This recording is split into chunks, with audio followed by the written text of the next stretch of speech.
Bienvenidos, mi nombre es Rosa Guadalupe Valle Turcios, con carnet 2015-16448 en el curso de Historia del Arte 1 con la catedrática Miriam Dávila y el tema es el arte paleocristiano. Los inicios del arte paleocristiano se dan después de la muerte de Jesucristo, tanto como San Pablo hace posible el crecimiento de la misma religión y le da un carácter universal.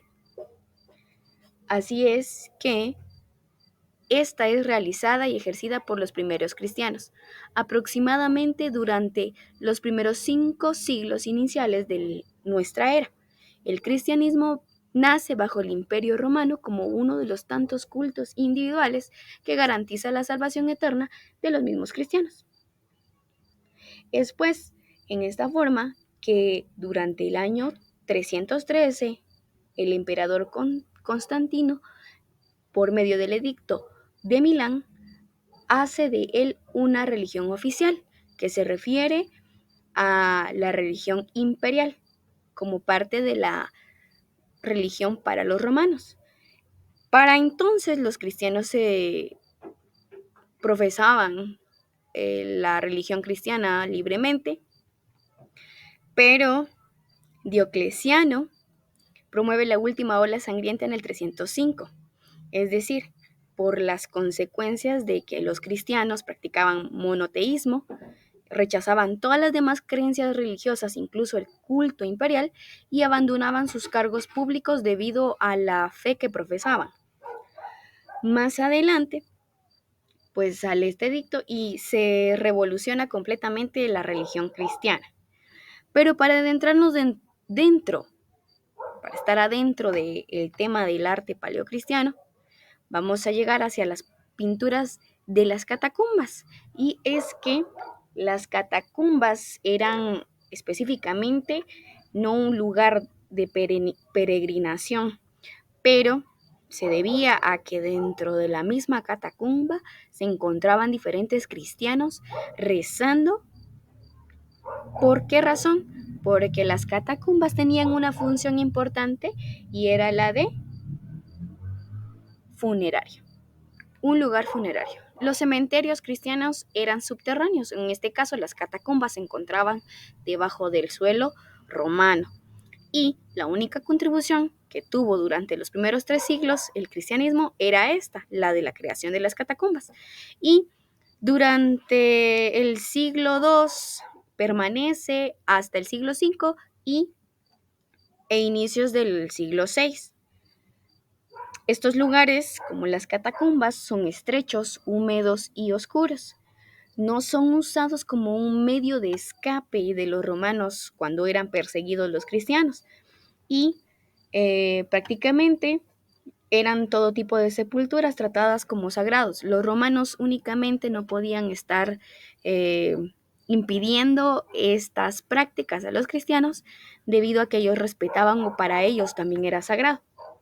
Se componen de galerías y cámaras pequeñas. Las primeras eran muy estrechas e irregulares, no tenían una longitud o un largo muy bien formado, pero se trataba de varias redes de espacios dividido en varios pisos, ya puede ser de 1 o 2 pisos como se aprecia en la imagen, y dentro de estas también habían rampas o escaleras que llevaban a esos pulcros, a la parte en donde estaba sepultada la persona.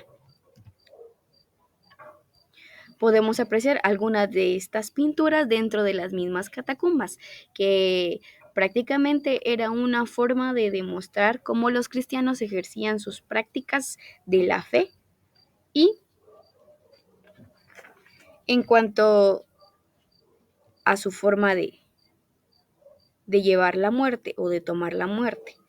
En el caso de las pinturas de las catacumbas hay una representación de Jesús o de la Virgen, pero más adelante se explica cuál es la razón de la creación de estas figuras, puesto que no había en sí una base fundamentada o no había una figura en la que se pudiera creer. Estas más adelante son inventadas.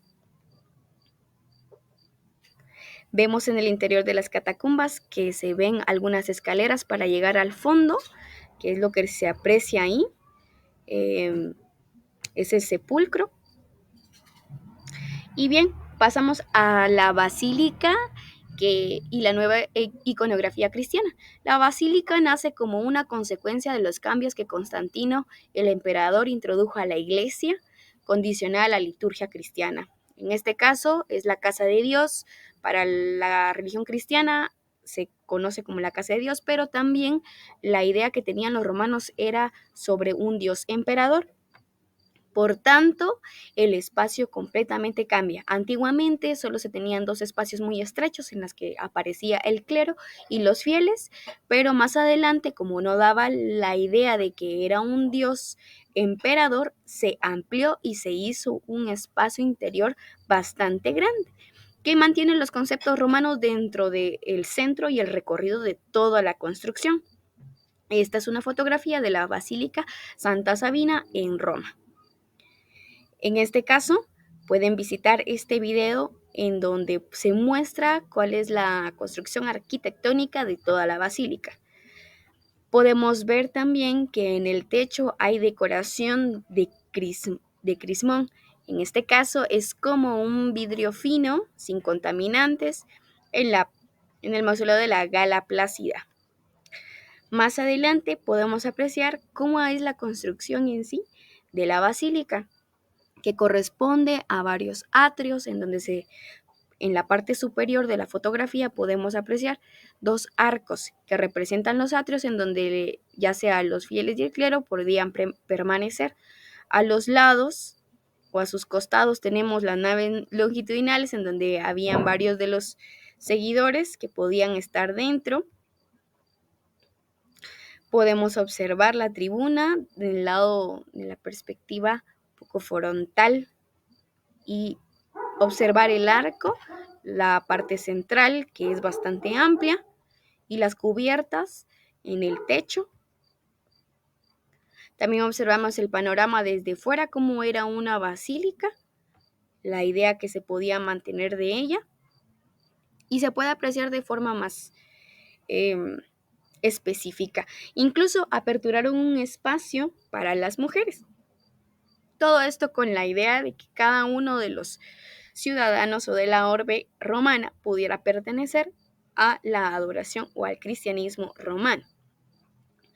Y en cuanto a la iconografía, vamos a hablar de esta etapa que es un poco confusa, pero a la vez le buscan una razón, aunque no hay ningún teólogo o un estudioso que fundamente esta parte en la que se pueda decir cómo es que surgieron o simplemente fue la idea de la creación, es que para la idea de Jesús o de Jesucristo, como no tenían una imagen como tal, crean dos imágenes, las que se basan más bien en cómo es un Cristo con cabellos rubios, más joven, con protuberancias, como lo vemos en la primera imagen de la izquierda superior, y luego plantan una nueva imagen, como una figura de Cristo más imponente, barbudo, ya adulto y majestuoso. De esta parte tiende a entenderse que la idea de Jesucristo o de la Virgen, como todas las demás imágenes que van a aparecer, es solo una idea para reforzar la cuestión doctrinal, que en sí no, la parte judeocristiana no calificaba las imágenes por el hecho de ser una distracción o evitaba enfocarse, puesto que ellos no creían en la creación de monumentos para la adoración o la profesión de su fe. Y así es como terminamos con este tema, que es el arte paleocristiano. Muchas gracias.